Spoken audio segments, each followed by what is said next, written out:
RMC, les 12 travaux du président Macron. On en a listé 12 travaux d'Emmanuel Macron, 12 travaux prioritaires, 12 défis qu'il devra relever durant ce nouveau quinquennat. Pendant 12 jours, on vous liste ces défis et on essaie de comprendre comment faire pour que ça s'améliore. On a parlé des salaires, des retraites, de la jeunesse, de l'écologie. Ce matin, on parle d'un service public que l'on a beaucoup évoqué ces derniers mois, mais où les problèmes demeurent.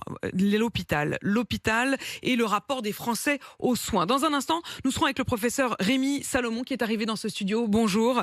Vous êtes pédiatre à l'hôpital Necker à Paris. Avant d'échanger avec vous, on va d'abord évoquer les difficultés que connaît le secteur hospitalier aujourd'hui. On s'est rendu dans un service en grande souffrance depuis un mois, celui des urgences du CHR d'Orléans. Le 28 décembre, c'est près de 76 soignants, médecins, aides-soignants, infirmières qui se sont mis en arrêt maladie pour cause d'épuisement.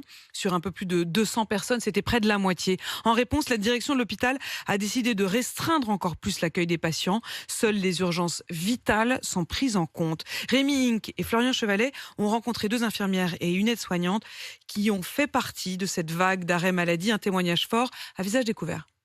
Alors moi c'est Marvin, j'ai 30 ans, je suis aide-soignant depuis 12 ans. Bonjour, je m'appelle Lucille, je suis infirmière depuis 17 ans aux urgences d'Orléans. Sarah, je suis infirmière depuis 4 ans aux urgences d'Orléans. Moi je suis encore en arrêt pour une petite semaine là, je reprends la semaine prochaine. Première question, comment vous allez? On ne sait pas trop comment les choses vont se passer et du coup un peu stressé, un peu la boule au ventre avant de reprendre là. Ouais. Vraiment entre l'espoir et le désespoir et la fatalité. On partait du boulot en se disant pas qu'on avait fait du bon boulot, en se disant qu'on espérait d'avoir pas fait de bêtises, quoi. On a tous pris conscience en prenant du recul qu'on faisait moins bien notre travail, qu'on perdait l'humanité parce qu'on automatisait nos gestes pour être efficaces, simplement efficaces. Alors justement, sur cette surcharge, on en a beaucoup parlé pendant le Covid. Aujourd'hui, le Covid s'est un peu éloigné, mais il y a toujours cette surcharge de patients dans les urgences? Le Covid, en fait, c'est la goutte d'eau qui a fait déborder le vase. On était déjà en surcharge avant. Ça fait plus de 10 ans qu'on tire la sonnette d'alarme. Aujourd'hui, le problème, c'est qu'il n'y a plus d'infirmières qui veulent travailler à l'hôpital public.